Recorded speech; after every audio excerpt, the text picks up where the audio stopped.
کہ کیا اس طرح کے الیکشنز اور اس طرح کے جو انتخابات ہیں یہ عوام کے لیے فائدہ مند ہیں یا جمعیت علماء اسلام کے لیے فائدہ مند ہیں یا نہیں، یا اس کو ہمیں مستقل بنیادوں پر اب خیر بات کہنا چاہیے یا نہیں کہنا چاہیے. تو ایک سفارش بھجوا دی کہ ہم سمجھتے ہیں کہ پارلیمانی سیاست اس کے بعد جو ہے وہ اس کی وقت نہیں رہی.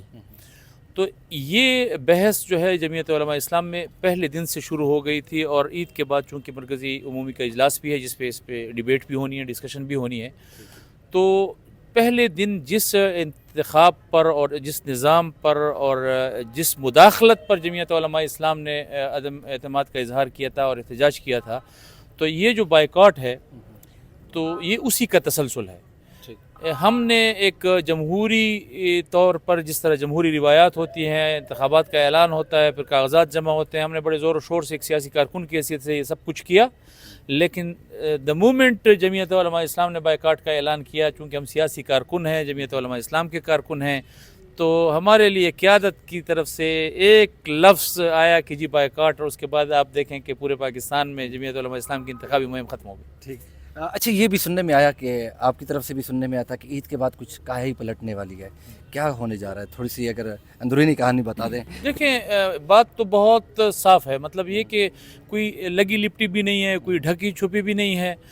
کہ آپ کو معلوم ہے عید کے فوراً بعد 20 تاریخ سے جمعیت علماء اسلام اپنے احتجاجی تحریک کا آغاز کر رہی ہے. اور اگر یہ سمجھتے ہیں کہ ان کی احتجاجی تحریک جمعیت علماء اسلام کی وہ دوسری سیاسی جماعتوں کی طرح ہوگی، تو یہ ان کو 2018 میں بھی نظر آ گیا تھا کہ تمام پاکستان کی اسٹیبلشمنٹ، سیاسی حکومت، عدلیہ، سب ایک پیج پر تھے. جنرل باجوہ اور جنرل فیض کا طوطی بولتا تھا، اور عمران خان کی حکومت میں وہ کہتے تھے کہ ہمیں 2028 تک تو کوئی ہمیں ہلانے کی جرت نہیں کر سکتا. اور ثاقب نثار جیسے جج جو ہے ان کو ان کی بیک پہ موجود تھے، سپورٹ کر رہے تھے.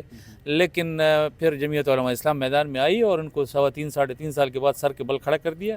تو اگر وہ اتنی مضبوط اسٹیبلشمنٹ کے ساتھ ون پیج پہ حکومت وہ 3.5 سال نہیں چل سکی، تو یہ جس حکومت کے بارے میں پہلے دن سے یہ کہنا شروع ہو گیا تھا کہ جی یہ پتہ نہیں ہفتہ چلے گی، مہینہ چلے گی، 2 مہینے چلے گی، اس کا وہ تو پھر مولانا صاحب کے لیے آپ اندازہ لگا لیں پھر وہ کیا ہوگا انشاءاللہ.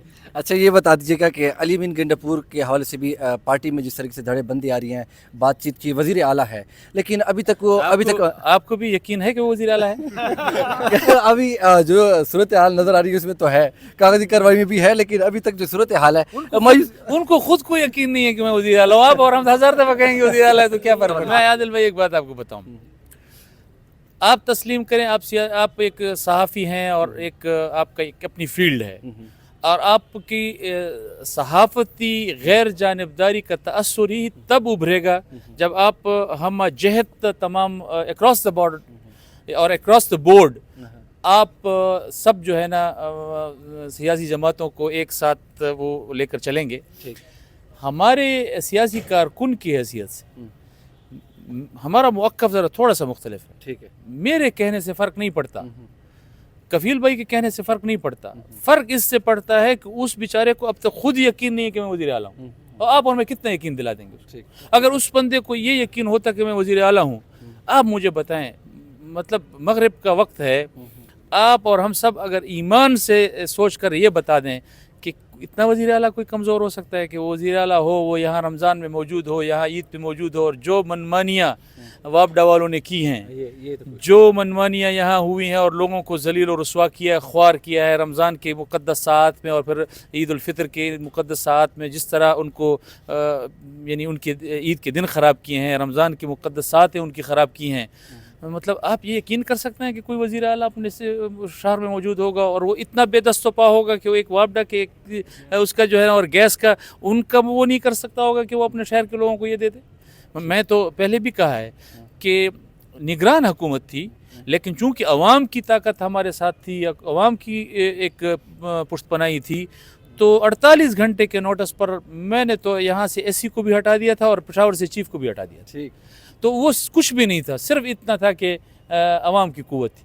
اور یہاں اب یہ کہ وزیر اعلیٰ کی کرسی بھی ہے، لیکن چونکہ ان کو خود بھی اندر سے معلوم ہے کہ 2 نمبر طریقوں سے، فراڈ سے، اپنے پی ٹی آئی سے دغابازی اور دھوکہ دہی سے اور عمران خان کے ساتھ اپنے لیڈر عمران خان کے ساتھ اس کے ساتھ دھوکے سے اسٹیبلشمنٹ کے ساتھ جب آپ وفاداریاں نبھائیں گے اور اسٹیبلشمنٹ کے ساتھ جب آپ گٹھ جوڑ کریں گے کہ آپ کا لیڈر تو جیل میں اڈیالہ جیل میں بیٹھا ہو اور آپ یہاں کینٹ میں ان کے ساتھ سودے کر کے وزیر اعلیٰ بنیں گے تو یقینی طور پر آپ کو خود بھی یقین نہیں ہوگا کہ میں وزیر اعلیٰ ہوں. اسی طرح تو علیمین گنڈاپور کی طرف سے بھی جس ٹائم یہ فضا چل رہی تھی کہ جمعیت آ گئی ہے تو اس ٹائم وہ بھی ان کا بھی یہی الزام تھا کہ اسٹیبلشمنٹ کے مکمل ان کو سپورٹ حاصل ہے, نہ ہمیں بینر لگانے دیے جا رہے ہیں, نہ جلسے کرنے دیے, اس کے باوجود عوامی مینڈیٹ سے میں یہاں پہ سلیکٹ ہو کے آیا ہوں.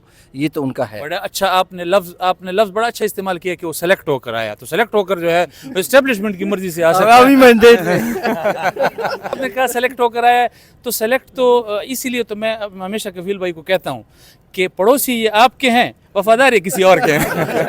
اچھا چلے یہ گپ شپ تو ہوگی. اب یہ بتا دیجیے گا کہ باہول نگر میں جو ایک واقعہ ہوا ہے, جس طریقے سے پاک فوج کا اور پولیس کے درمیان جو ہاتھا پائیاں ہوئی ہیں, ویڈیوز وائرل ہوئی ہیں باقاعدہ طور پہ, اس کو کس طریقے سے آپ دیکھتے ہیں؟ دیکھیں میں تو اس کی بھرپور مذمت کرتا ہوں. اس